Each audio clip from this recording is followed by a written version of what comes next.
I would prefer to do another show like that as opposed to a big budget show. Faster, let's shoot it faster. I just like it better. Buddy System was pretty quick too. I mean, we shot Yeah, the but whole it thing in was 6 weeks. yeah, Buddy System was equally fast. Yeah. I just like, and even still, it feels, when you're on set, it's like, oh, this is so boring. Because even still, it takes a long time to get each shot. You're listening to Screenwriters Need to Hear This with Michael Jamin.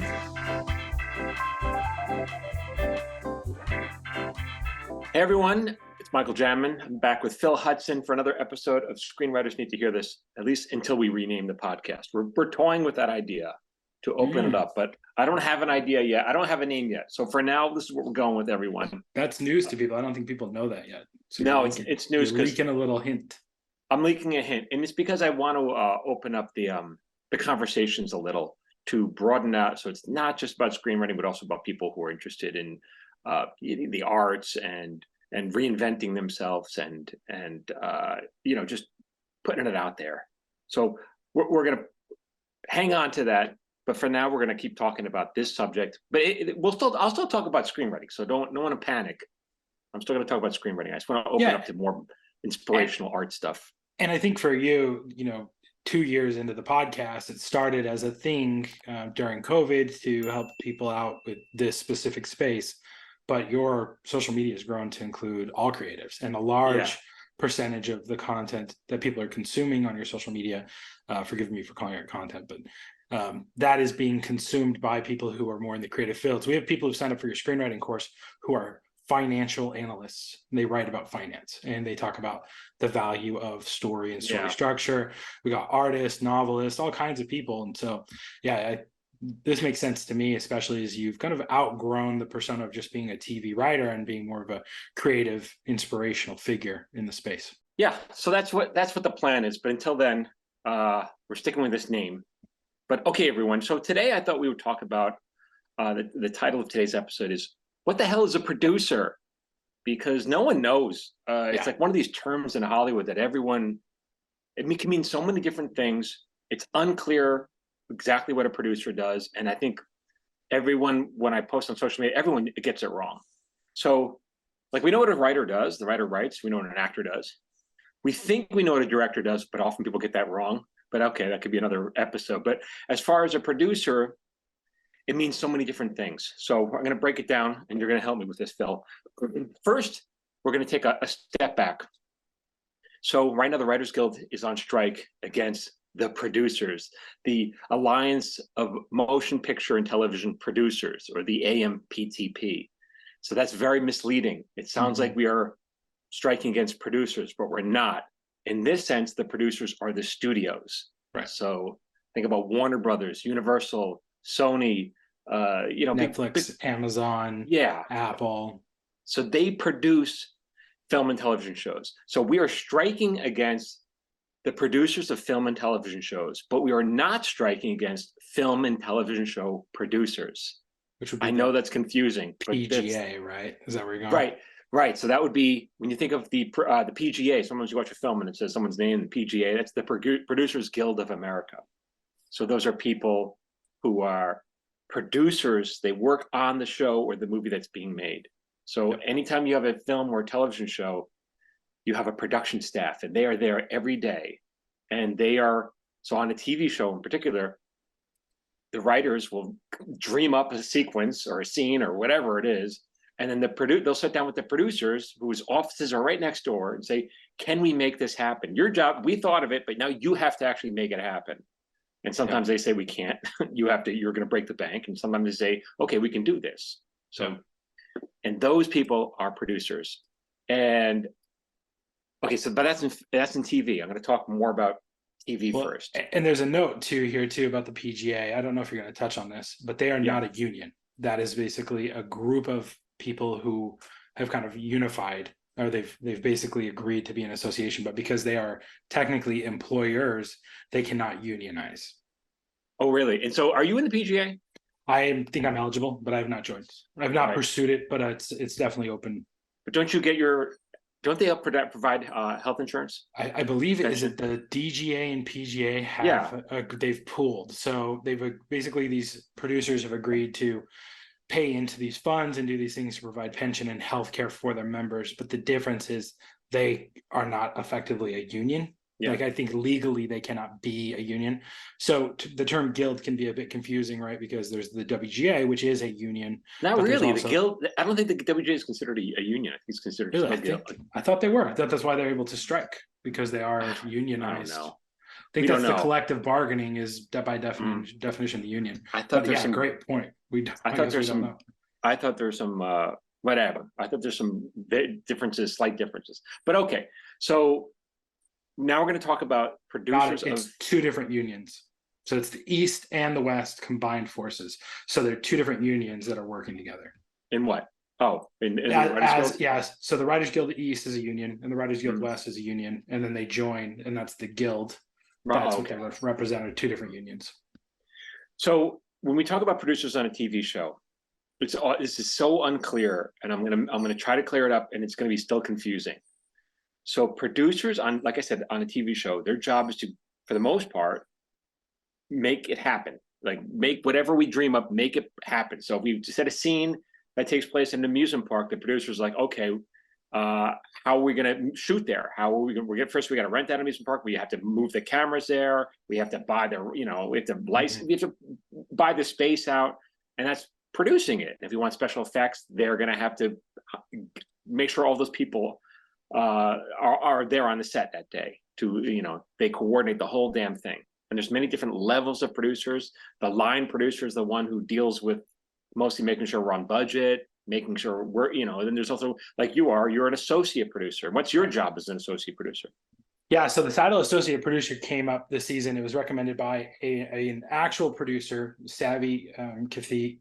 It's Kathy or Kathy. I always mess up her last name, but Savvy's awesome. She's at A24, and they were trying to figure out a title for my new role. And there are specific titles they can't use because they are managed by unions. So like facilities manager, things like that. And in basically live TV, anyone who manages the stages or the set or kind of controls things on the ground, that's an associate producer title. So she's the one who encouraged everyone to give me that title. And my role was very much, I was an assistant to the producers. I kind of handled anything that they wanted to delegate down. I had their authority to make things happen. So like my first day, I fired somebody because that person was breaking rules, and I had to do that. I handled plumber issues. I handled facility issues. I was in charge of making sure that everything got cleaned. If someone needed something, it was my responsibility to make sure that got coordinated with the production office. So it was basically a liaison between the producers and the other people and the rest of the set. One thing that I found funny is there's this, I might have talked about it on the podcast, so forgive me if it's redundant, but there was, who Jordan is on Conan's show? He's his associate producer. Yeah, I think so. Yeah. Yeah. So his skit came out of, I believe this came out, hearing it from Conan, it came out of the last writer's strike where they didn't have anything. And one of the other producers was like, Jordan, you have such interesting interactions with him, maybe you should just record those because they're just fascinating to watch. So he became a figure on the show, and he had Jordan on a podcast, and Conan's like, what is your title? He's like, well, I've had many titles. He's like, but what is your title currently? And he's like, it is associate producer. And Conan goes, if there has ever been a more meaningless title in all of television, it's associate producer. Right. Like, that feels accurate. It's like it's an honorary title. You get respect on set. People respect your what you say, but it doesn't really come with many perks. Right. Sometimes it might just be a catch-all for something that they don't know what to. When I started my career as a joke writer on the Mike and Maddie show, which is a morning TV show. And I was a writer, so I used to write jokes, but they didn't want to pay me. If they had called me a writer, they would have had to pay me Writers Guild minimum. And so instead, they didn't want to give me that title. They just called me a segment producer instead. Yep. And so they could pay me less. But my job, I suppose, was producing segments of each of them was a morning TV show, and so the segment I was in charge of was the morning chat when the hosts are just talking from the camera and they're making jokes about stuff. And then also sometimes we would do remote segments, like we did one thing where Dr. Ruth was giving them a tour of like some sex store, and so I was there on site just pitching jokes for the sex toys, right? So I was a producer.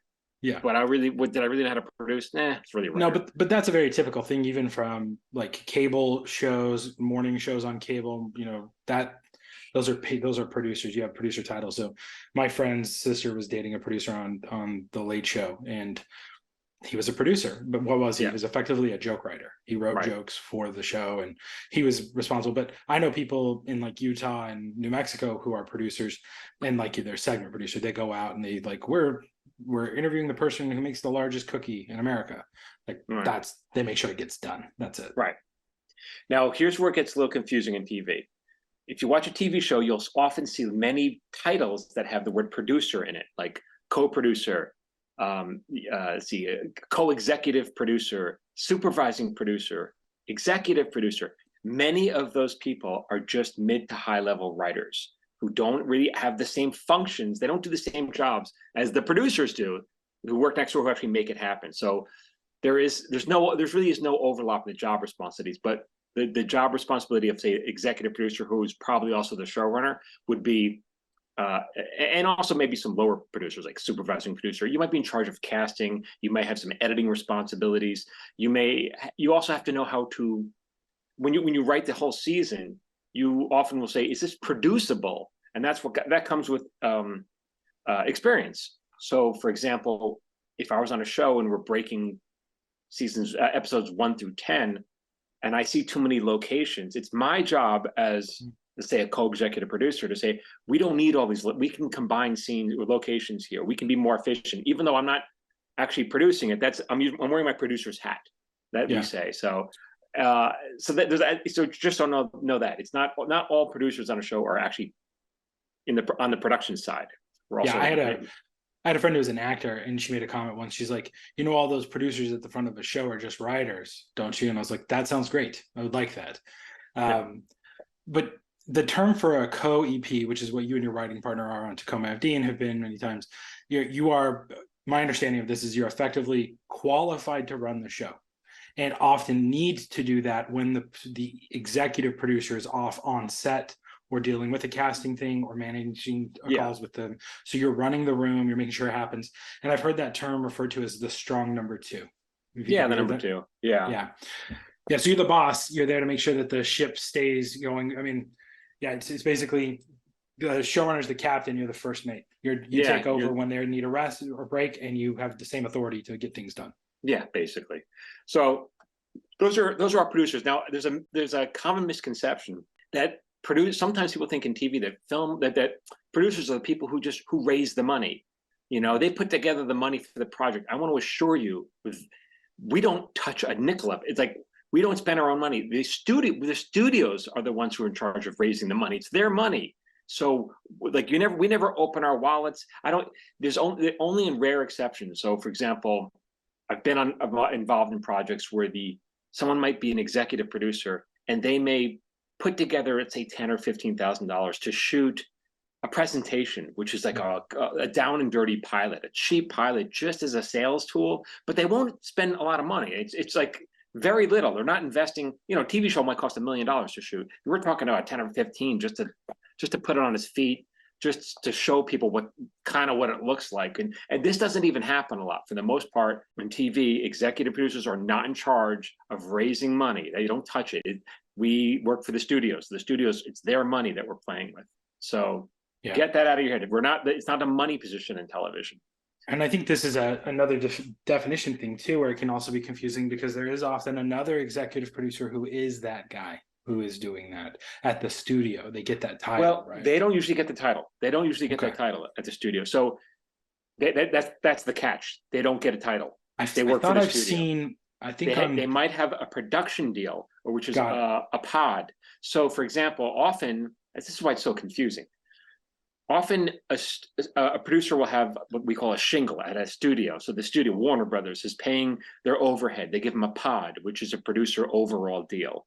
And they say for 2 or 3 years, you have a pod at the studio where you will help develop TV shows. You'll find writers. You'll maybe put together talent, maybe directors. You'll package it. You'll kind of work on the package together, and then pitch us, the studio, the idea. And then if we like it, we'll shoot it. And if not, we won't. But that the person who has the deal, sometimes they're just a highly paid actor on a hit show. They may have a shingle. Sometimes they're just really straight up producers who have a shingle. and they will get an executive producer credit on the TV show. Okay. But not the studio. The studio has their own people in charge who oversee the production, on the creative side, development executives or current executives.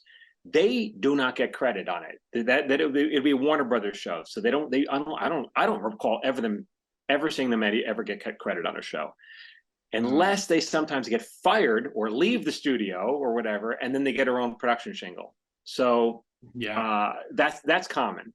That makes sense, because the credit that I'm thinking about, that person who has that EP title, there are 3 of them, and 2 of them are managers who sold the show. So they did that. They packaged things for Warner to make to come. So sometimes, and the other was the producer of this production studio making the show, and they were line producer, but also had a producer credit. Right. Sometimes a manager of the talent of either the writer or the actor may get a producer credit because they negotiate for it. It's not uncommon. Often those managers, it just depends on what they do. Often they don't show up. They might have a parking space right in front of the soundstage, and they never show up. 100%. So that's true for Tacoma FD, and they do show up. They show up for 1, maybe 2 times this season, typically once. They pop in, spend about half a day, bring their kids, and then they go. Yeah, I mean, so it's not really that's just not their focus. Their focus is on kind of selling shows, not actually making them. But occasionally, I know some of them. Dave Miner is actually pretty active. I know he helps out. He's one of the ones I'm thinking about. That shows up. He's a manager at 3 Arts who also has a executive producer credit on his show, and he's involved more in the day-to-day, but not. He's not. It's the degree that the showrunners want him to be helpful, and he is helpful, but it just depends on really the relationship that the producer wants to have on the TV show, and what they want to do, what the showrunner is asking of them. But I've been on other shows where they have done very little, or I was on one show where the executive producer was a manager of the talent, and it seemed like she did everything in her will to help get the show canceled because she was completely inept. And eventually the show was canceled, and I was like, boy, are you dumb. But it happens. So, okay, but they don't raise money. And this is on the TV side. They don't raise money with the exception of occasionally maybe they want to help make a presentation, or they put some money together, but they're not financing the show. The rule in Hollywood is you don't want to put your money. Now, if you are creating your own TV show, as I'm talking to my audience, like how do you guys break into Hollywood? And I'll often say, hey, put it on film, put it on, put up your YouTube channel. In that case, you are putting your own money. Yes, you will be executive producer putting your own money up, but this is until you break in. And even then, I don't recommend you putting a lot of money. I'm talking about a couple of thousand, not $100, not $1 million. Listen, episode was it 99 where we talked about that? Mm-hmm. I think we hit on that. 99 or 101, but think about that. Like your story is probably not going to be worth but it's still a good learning experience, but it's not a great return on investment. But on the film side, it's a different story. Well, I should say it can be a different story. So if you're making a film, a producer it might have a similar function as like a producer overall deal in TV. They help put together the project. They have a deal or a shingle at the studio, but again, they're not putting together the money. The studio is putting together the money. On an indie film, it's a little different. Often, the indie filmmakers have to fundraise, and so they'll often say, "Hey, if you give me $5,000, I'll give you an executive producer title on the show." And so, in that case, they are helping raise the money. They're finding financiers to do it, and they're typically the ones I know of from the indie films that I've been a part of, or seen the marketing campaigns. They're typically made their money on pharmaceuticals, or they're lawyers and big time lawyers, or they're business people, dentists, and they just again, we did talk about this recently, but oftentimes those people did not pursue their craft in order to pursue the paycheck, and this is their way of participating. Some of them it's a new venture they're trying to get into, but it's oftentimes and oftentimes they're looking at it as a tax write-off. They have money they have to spend anyway. It's okay if it takes a loss. Why not put on a producer hat and help make an indie film? Right. So this idea of when people say I want to be a Hollywood producer, why? What exactly? Often you don't even know what that means.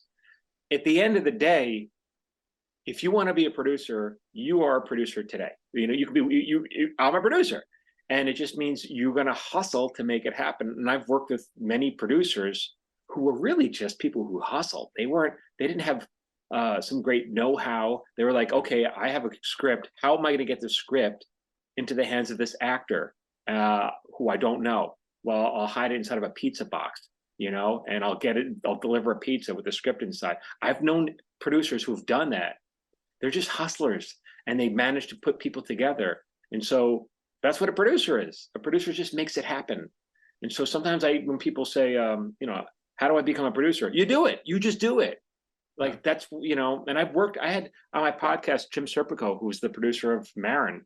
He was just like a normal guy who hustled, who's like always figuring out ways to get just to make it happen, to get, if you wanted an actor, he's like, we didn't have an in with the actor. He goes, I'll figure out, I'll call someone I know someone who might know someone who might know this actor. I'll make some calls. Give me a minute, and that's what he was. He was just a guy who was hustling to just kind of make it happen. And that's how he learned. Ultimately, Serpico learned a lot more about the business. He was very hands-on. He was helping scout, and he knew how to shoot, and he was really very helpful to have on set. But he really was just a guy who just wanted to do it. Yeah. I'm here to get it done. That was his attitude. I'm thinking about Richard Perello, who is the producing partner of Broken Lizard, and I had the opportunity to be the producer's assistant on Quasi. And when I was doing that job, I was, the UPM, the line producer, he's UPM and line producer, and he was also a producer on Quasi, and he's also that on Tacoma FD, this guy named Matt Medlin. He sat down with him, he made it really clear.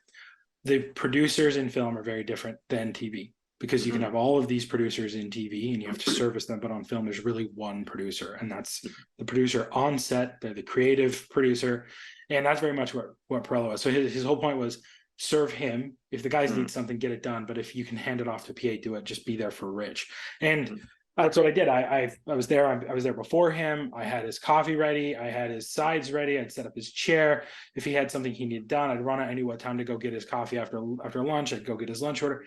I do all of those things. And at the end, he thanked me because he's like, I just needed to spend that much time. Like, you thank you for taking care of me because it allowed me to focus on the set. And when I was there observing, sitting behind him in the chair in Video Village, he's like, we need more greens here. We need this here. And he did the same thing. He worked with the guys through their indie films, on all of their indie film projects, and just learned with them, negotiating, figuring out how to get things done. And like you said, they're just hustlers. They get things done. Right. So if you want to be a producer and you're asking, well, how do I break into Hollywood to be a producer? Then you're not a producer, because the producer is someone who just gets it done. They figure it out. And so I would say, if you want to be a producer, you spend some time on set, learn what all the various jobs are, observe, and then, find some kid with a script fresh out of film school or not out of film school and say, hey, I want to work with you. Let's produce your script. Now I had on the same line of logic, I had another conversation recently with A24, because they've told me they want to push me down this producer path, and they're open to working with me outside of Tacoma, depending on what happens if we get picked up. And I said, well, what would be, because the next step for me would be a production supervisor, which is part of this producer path. Then the next would be assistant UPM, line producer, and then potentially producer. And I said, what would make me a good production supervisor? And they said, learn the production side, learn budgeting. If you could be a line producer's assistant, if you could sit in on those conversations about money and how much that rig cost or that lens cost and how much we can afford to do this or that, said, there's no way that's not going to be helpful as a producer. And then she said, I know you want to be a writer. So the other thing is, the best collaborators also understand production and budget, because they are more willing to give and take. They know what to fight for the creative. They know what to let go of. So it's not going to be, it's only helpful as someone who wants to be a showrunner as well. Also, A24, they make some really good stuff. Like I know it's not exactly what you want to do in terms of writing, but it's like, it's not something I turned down. No, we had conversations about me going to, Yeah, we had conversations about me going to Houston to be a production supervisor on a film, but it was all dependent on the writer's strike. And this was back in April. And I talked to her recently, everything's been pushed into next year on most of their production slate. They do have waivers from the Writers Guild, which I don't think a lot of people understand. And the waiver is really that they've agreed to every single term the Writers Guild put out. And they're a small indie film. They're not one of the big studios. Right. And because of that, the Writers Guild, like, sure, if you're going to meet our demands, go ahead, make whatever films you want to do. And they're just continuing to make them happen. Yeah. Yeah. Hustling. So they're hustling. It's the same thing. Yeah. So that's why anyone who wants to be a producer, you can be a producer, and you don't have to, ask permission. Would you say it's street smarts more than book smarts here? Because I know the book smarts are important from like a budgeting and a finance perspective, but it also seems to me like someone who can just make things happen. Yeah. Yeah. That's the job. Make it happen. Yeah. We were on, like, for example, we were on set on Marin. We're shooting on locations, a low budget show. We're shooting in some neighborhood. And the minute the people see these trucks, the film trucks, because everything comes in these trucks, like all the equipment, for some reason the leaf blowers show up that day. Yeah, lawnmowers are on. They call each other. The minute the director yells action, they, suddenly the leaf blowers show up out everywhere. You can't shoot with the leaf. And so like the producers say, just hand out $100 bills. Like that's what a producer do. Hand out $100 just to get them to go away. Yep. Because it's costing him $10,000. Yeah. Like every minute or whatever. It's definitely a shakedown with these guys. I think it's $10,000 an hour on a low budget show. It's $10,000 an hour for the set. I was talking to someone about the cost of that. It's crazy. So it's worth $1,000 to keep the machine running. Yeah. So, but that's what a good producer will do. Also, if it looks like rain, a producer will figure out, all right, it will work with the associate producer, first assistant. First AD to figure out what the shooting schedule will be. Okay, maybe we'll move this around. Sometimes the director will get in that conversation as well as the showrunner, but often you'll just turn to the producer. What do you want to do? As a showrunner, I don't really give a crap. What do you want to do? Yeah, that's the other thing that's interesting that I don't think a lot of people understand is when you're making these projects, I always in my head assume they would be shot linearly, and they're not. They're block shot because they have to be, because the expense of moving the equipment and setting up shots, it's such a time suck, and you're paying all those people for those man hours. It's just easier to shoot. We're in the garage, shoot everything in the garage right now. Yeah. So you have actors coming in and they're shooting the last scene of a movie first thing, and they have spent maybe 2 or 3 rehearsals with their co-stars, and it's this incredibly emotional moment, and then they have to jump right into the levity of the first act. Like it's really fascinating that the complexity of a schedule, and that's again something I would have assumed a producer would do, and it's the first AD does it, and then the producer vets it to make sure it's going to meet the budget, like the line producer. And then before that scene is shot, as part of the showrunner's job, we'll run up to the actors and say, okay, just to refresh your memory, because we're shooting so much out of order. Sometimes we're shooting not just scenes out of order, but we're shooting entire episodes. Yep. We're shooting episode 2 and episode 3 at the same time. Block shooting episodes. We would do that all the time on Tacoma. And so we would run up to the actors before, we're doing it before each scene. Okay, just to refresh your memory, this is where we are in the storyline. This is what you're playing here. Because if you read it, you might think, okay, I should be happy, but no, you're mad at this person from the earlier scene. So, hey, it's Michael Jamin. If you like my videos and you want me to email them to you for free, join my watch list. Every Friday, I send out my top 3 videos. These are for writers, actors, creative types. You can unsubscribe whenever you want. I'm not going to spam you, and it's absolutely free. Just go to michaeljamin.com/watchlist.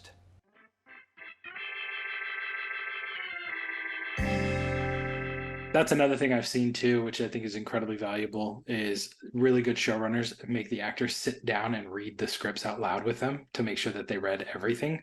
Because I've seen a propensity for actors to just read their lines and they don't understand how it fits into the full thing. And that's not all actors. It's definitely not all actors, but I've seen a lot of actors do that.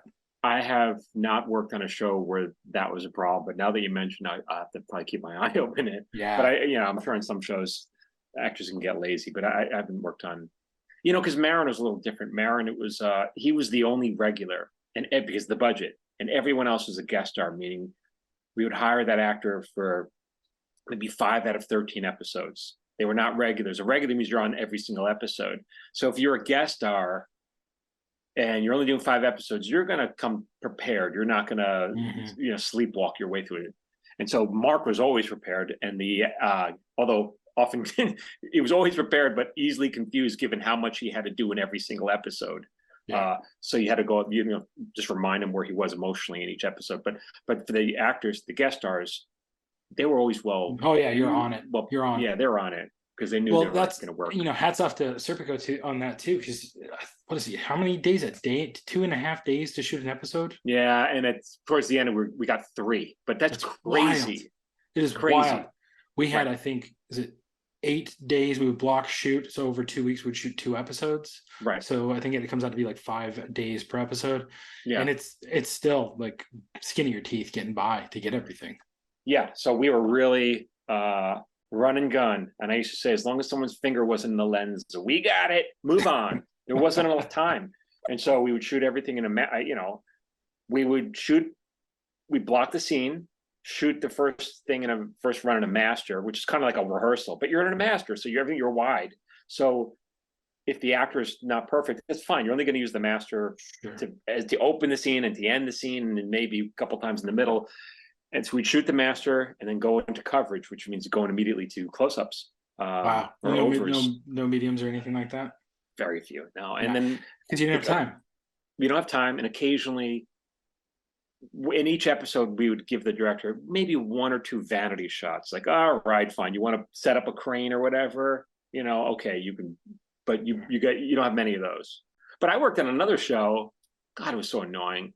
It was the director, we had more time, and he decided to put a camera on, it was a car scene. He wanted to install a camera like on the edge of the car so we can get a close-up of the wheel as the car is racing down the street, and we used that shot for like half a second, and it took hours to set this stupid shot up. And I'm like, why are we doing that? Like, what's the point of this? Who cares? Is anyone impressed by seeing the wheel of a car as it races down? Like, who cares? Like, that's not what this show is. So Yeah. Sometimes I feel like you can waste time with shots that are completely unnecessary for, the audience is not going to appreciate it more.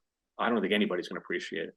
Well, anyone listening to this who is interested in indie film, what you're describing and the way you shot Marin is indie film. It's, oh yeah, what is yeah. it like on average? And correct me if I'm wrong. I think it's 3 pages per day is like a good shooting day for a TV show or a feature.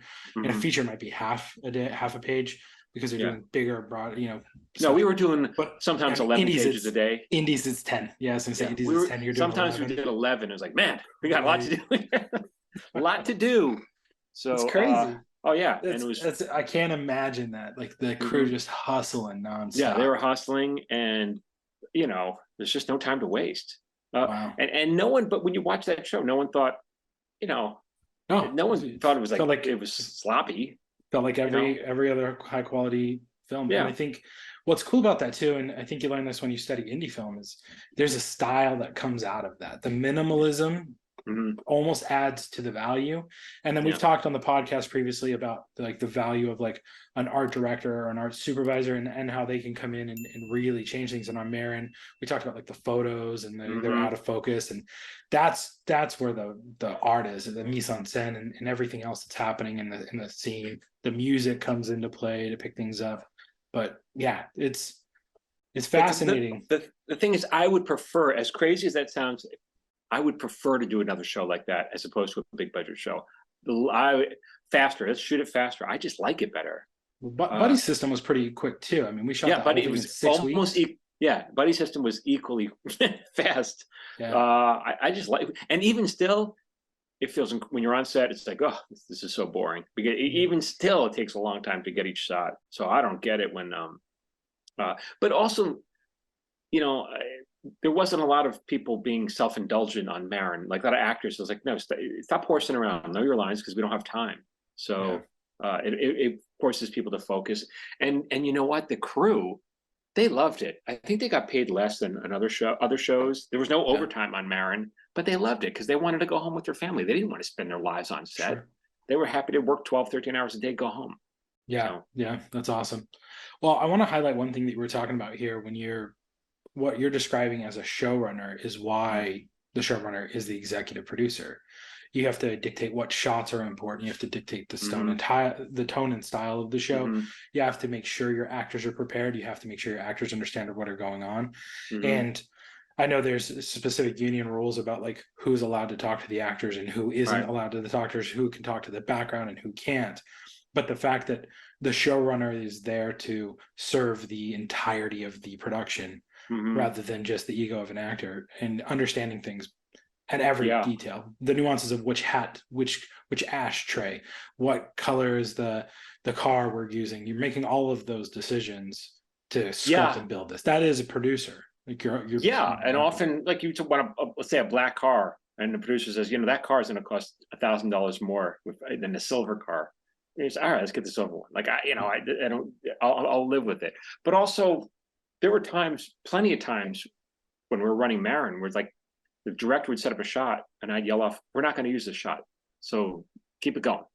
I'm not going to. I'm telling you, because the showrunner has final say over cut, not the director in TV. Yeah. So I'd say I'm not going to use this shot. So don't waste time getting it. Spend your time somewhere else on a different shot that you'll like, but not this one. Because that comes from a decade plus of doing the work of writing and being on sets, and I think that's another main thing that they're talking about with the strikes.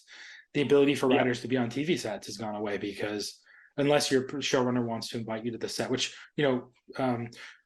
praise to Kevin and Steve, they will always invite the writers when their episode is shooting, and they can come sit in Video Village and hang with the actors and watch their show get made.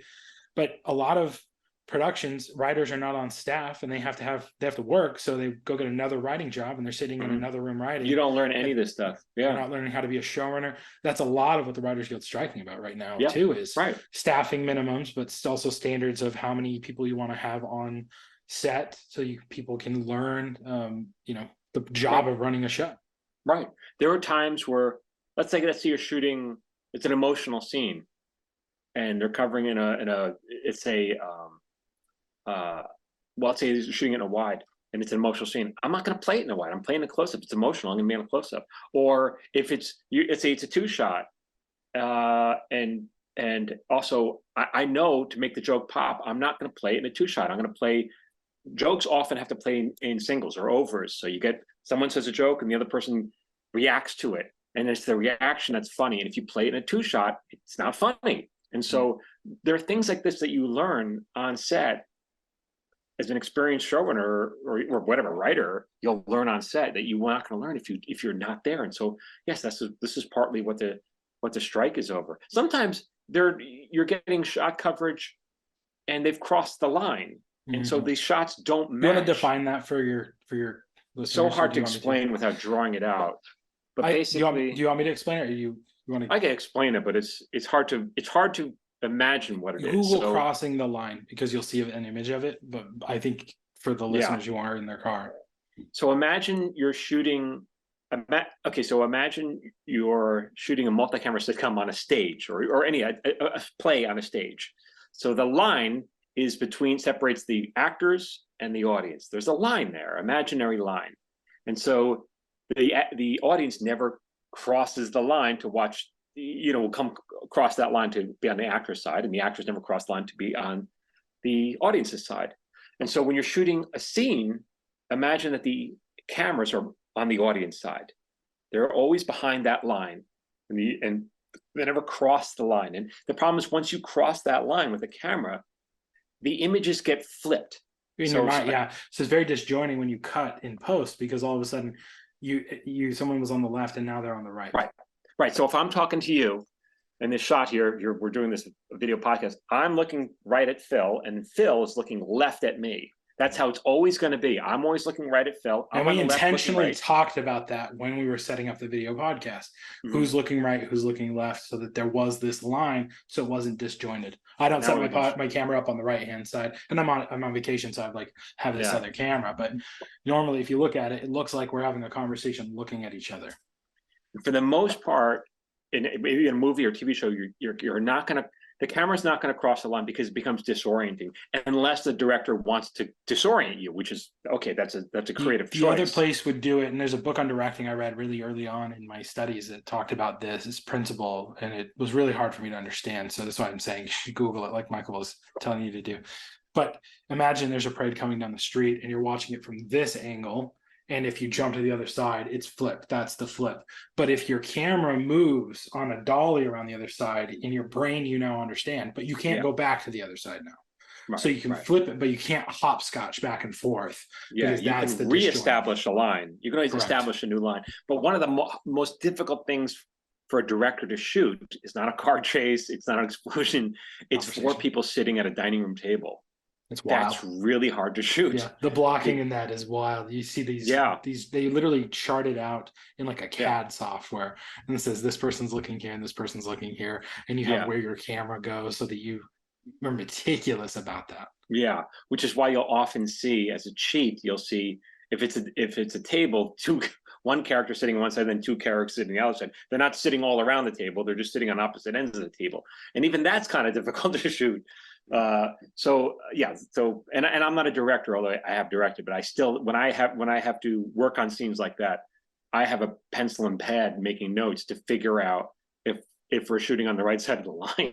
It's so Yeah. complicated. Yes, it's a three-dimensional chess. You're just like, Yeah, and it's easy. A good DP can do it. No problem. They can see it, and they'll also tell you too. They'll warn you. they'll warn you. Yeah, and the scriptee will be able to. They'll be able to help you as well. But often the director is not so much of a help because that's just not what they're worried about, or maybe they don't have the experience to worry about it. And so as a showrunner, I kind of I busied myself one season of Marin learning all about this, but it took a season to figure out how to do this. Because I don't know, I'm a slow learner. But anyway, so that has nothing to do with being a producer. But there's a Well, it does, because you have to pay attention to those things and you have to know those things, right? So as an executive producer, and for your audience right now that, and not predominantly like we talked about at the beginning, but largely screenwriters or people who are interested in film, I think that it's really important for them to understand that you're not just showing up, smoking a cigar in a chair, No. barking orders. You're focused and paying attention. You have binders with notes. You have everyone coming to you with 1,000 questions over and over again. Yeah, and I'm lucky because I have a writing partner. So if I don't have the answer, I can punt it to him, and he'll probably have the answer. But we often divide responsibilities that way, because so I understand the cameras a little better, and he does as much of the other. He's really good at figuring out where we are in the script and whose attitude. Who knows what at which moment? Like, man, how do you remember all this stuff? But he also looks at me the same way. How do you know all this stuff about the camera? So, and that's why when people say, "I want to be a showrunner," I was like, "Hold on, do you even know what a showrunner does?" Like, it's a hard job. The Writers Guild has training programs on this because it is difficult. And again, it's part of the strike, because they're seeing there's this is my opinion. Just my opinion, but I think a lot of times corporations, I get it, their job is to maximize profits and their job is to satisfy the demands of their shareholders. And that's it's a quarterly game. 4 times a year, they're just making moves to satisfy that. And the Writers Guild looking at it as, 20, 30 years down the road, what they see this hole where there's going to be a gap where no one's going to know how to run a show when this group of showrunners retires or moves on. Yeah. Because there's not going to be anyone with that skill set and that knowledge, because they don't have the repetitions and the time on set and the observation. And we haven't even talked about post and the value of being in post to learn these things too. We can't use that shot because this, or there's a better take. The notes that I have to manage and maintain for the showrunner in order to get, I give him the Lemmy so that he can sit in post and understand what shots were taken, all the scripting notes, everything. They're going through everything to make those decisions in post. And it's largely that stuff than those decisions being made on the day when they're filming. Yeah.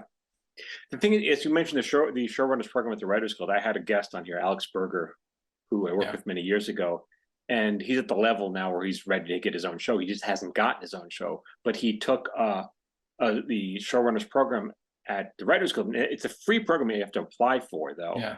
And he says that he learned a lot, and I was like, "Oh, tell me what you learned." And I was interested to know what he learned, because I've run 3 shows, but it doesn't mean I know what I'm doing it, just because I never went through the program. But I was like, "Oh, that makes sense." I found out about that show, and again, I've talked about this documentary many times, but it's Showrunner, the Art of TV Writing. But that show, that's great, and they go in and they talk about that program, and they interview the director of the program and what the job is. And the thing that really stood out to me was quality scripts on time. That's the main thing. That's your job. And that is the linchpin. And we my assistant Kevin, I hired an assistant at my agency who's a script coordinator, and he worked on a bunch of shows. But he was telling us that one of the shows he was working on got canceled because the showrunner was not turning in scripts on time, and a very well-known showrunner too. Yeah, it definitely happens. And on most of the shows we do, we try to get all the scripts done in pre-production, and the crew, the production staff is so grateful because that way they can plan ahead. They can decide which episodes to shoot. There's not it's a hard enough job as it is without getting the script the night before. Imagine getting the script the night before and then they telling them, okay, now you have to find I don't know, a roller rink to shoot in the next day. Like, how are they going to do that?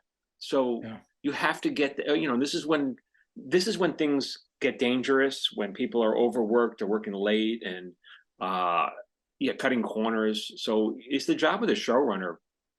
And I think what the problem is, I've been lucky. I've had studios because these low budget shows that the studios are for the most part, hands off, and they let you do your job. But on a high budget show, the studio may throw out a script the night before. We don't like it. And it's like, well, damn. Do you understand what kind of stress this is going to put, not just on the showrunner, but the entire crew? And the families of the crew and the showrunners as well.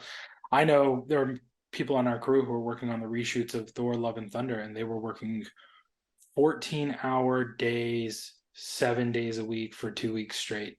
Terrible. And it's just like, hey, it's going to make $1 billion. We'll pay all of the overages, and it'll all come out in the wash. We just got to get it done. Right. And they did it. Just shooting on a studio in Burbank, and then they have to drive home at 3 or 4 in the morning, and then have turnaround. Yeah. Oh, it's. I mean, these crew members really hard. It's a hard.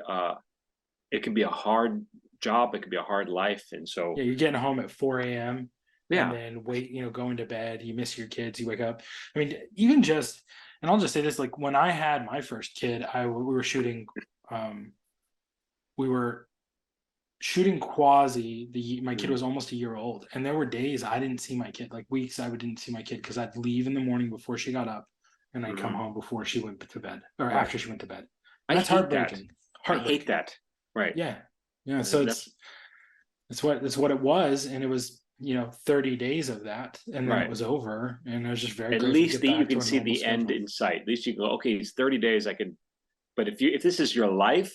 Yeah. And okay, it's 30 days now, but your next movie is also 30 days, and then 30 days after that, a different movie. It's like that becomes really hard. Yeah. So yeah. Well, I think that speaks to as well what your priorities are and what you want out of life. We talk about how if you want to be a writer, you have to learn how to write, and you have to write for free, and you have to get notes, get feedback. You have to learn all these skill sets. But I don't think a lot of people think about the quality of life that they want to have. Yeah. And there are a lot of people. I mean, I think when I told you I was having a kid, you were telling me that you had an assistant or someone that you knew was a really good writer, really talented, and they just moved out of LA because it just no longer fit their family lifestyle. I can't remember who you were telling me. I don't remember who that was. I remember I had the conversation because it was like literally you were telling me that, and then I was like, oh, by the way, I'm having a kid. Like right after that. Yeah.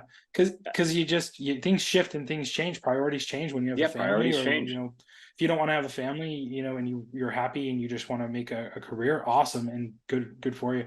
It's a balance, and I have a very supportive wife who lets me chase my dreams and do my things, and but it can also be feast or famine. It can also be, you don't want to turn down this job because you don't know when your next job's coming. So yeah, imagine if I didn't have an agency that I'd built for the last decade. I'd be in a real bad spot right now with 2 kids. Yeah, exactly. Yeah, right. Yeah. So I remember telling you early on. That.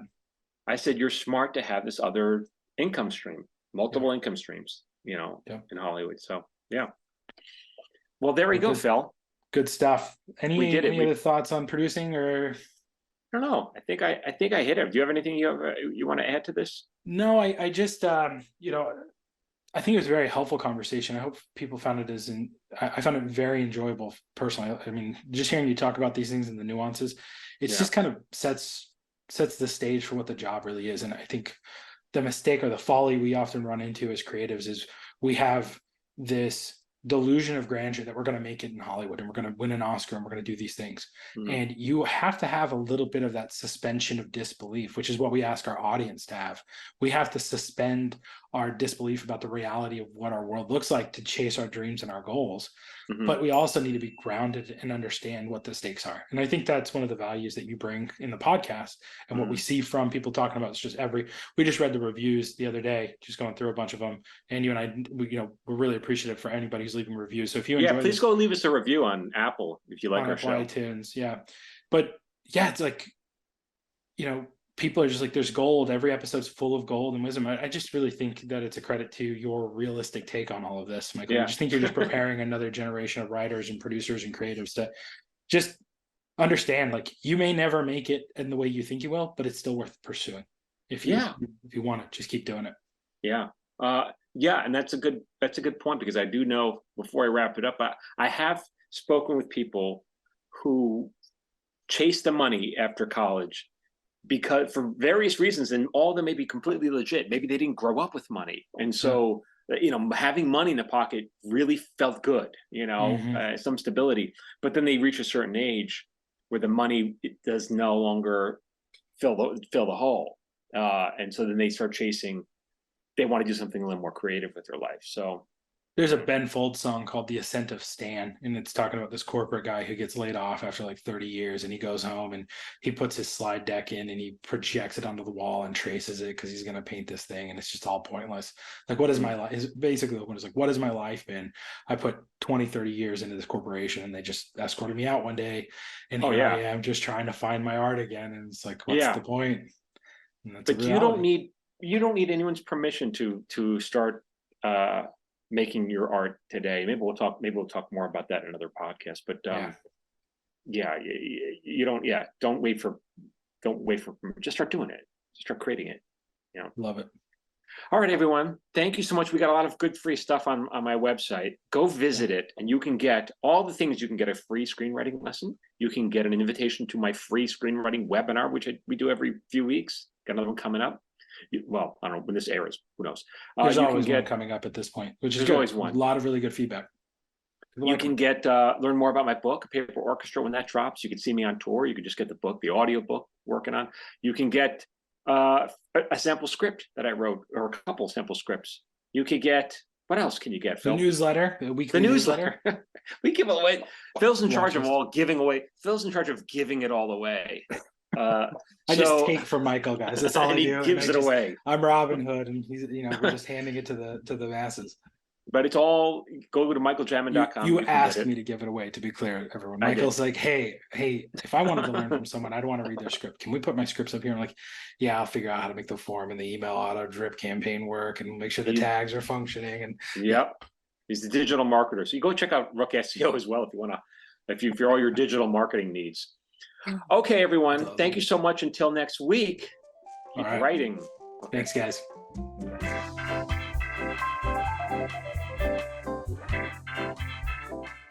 This has been an episode of Screenwriters Need to Hear This with Michael Jamin and Phil Hudson. If you're interested in learning more about writing, make sure you register for Michael's monthly webinar at michaeljamin.com/webinar. If you found this podcast helpful, consider sharing it with a friend and leaving us a 5-star review on iTunes. For free screenwriting tips, follow Michael Jamin on social media at Michael Jamin Writer. You can follow Phil Hudson on social media at Phil A. Hudson. This podcast was produced by Phil Hudson. It was edited by Dallas Crane. Music by Ken Joseph. Until next time, keep writing.